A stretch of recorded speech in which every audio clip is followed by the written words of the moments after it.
Okay? Yes. Okay, so today we're going to talk about the Bodhisattva class, the second highest tier. And in Japan, there are 7 Bodhisattva who are the most popular. And we're going to talk about them a little bit, and then I'm going to focus on just 2 of them. And so here we can see the Kannon Bodhisattva, the goddess, originally male, now considered female, the goddess of mercy, the god of mercy. She, I'm going to use the term she instead of he for the goddess of mercy. Typically appears with 11 heads and sometimes with 1,000 arms. And this particular deity, Kannon in Japan, Guanyin in China, is perhaps the most widely beloved Buddhist deity in all of East Asia, Korea, Japan, and China. Next to Kannon is this particular deity, Jizo Bosatsu. And Jizo is the only one of the Bodhisattva who is not adorned. He doesn't appear in princely gowns, necklaces, bracelets, and beautiful ornaments. Jizo is almost always portrayed bald and holds a 6-ring staff and holds a wish-granting jewel. Jizo, I should go back. Kannon Bosatsu, the goddess of mercy, is considered a savior of people who are alive today, whereas Jizo Bosatsu is mostly considered our defense attorney in hell. He protects us down in the underworld. And you will see statues. We're going to do this today. These are the 2 I'm going to focus on. Among the other very popular deities are Monju Bosatsu, Monju Bodhisattva, who you can normally identify because he sits atop a lion, a mythological lion called a shishi. And the 4th one here with the elephant, sitting atop the elephant, is Fugen Bodhisattva. Now these 2 are closely related to the historical Buddha.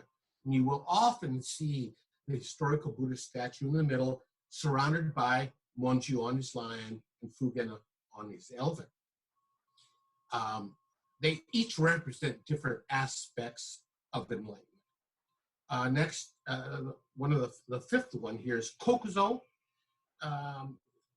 He's really important to Japan's esoteric schools, the Shingon school.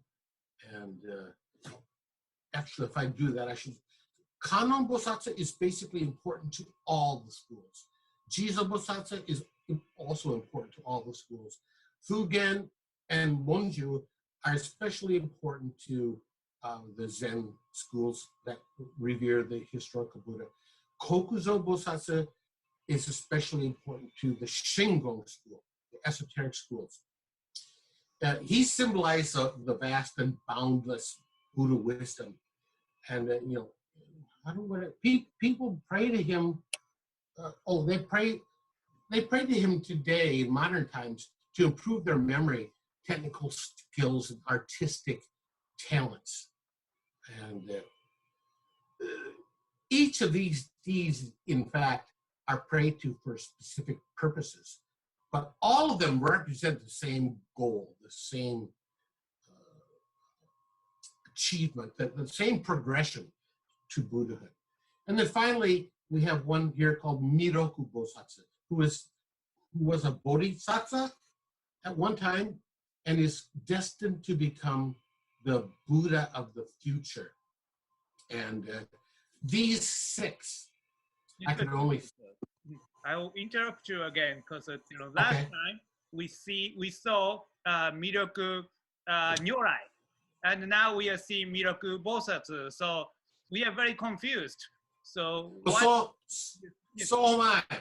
So Miroku Bodhisattva essentially did, in fact, leave the earth and went to live in the Buddha paradise, and will come back as the future Buddha.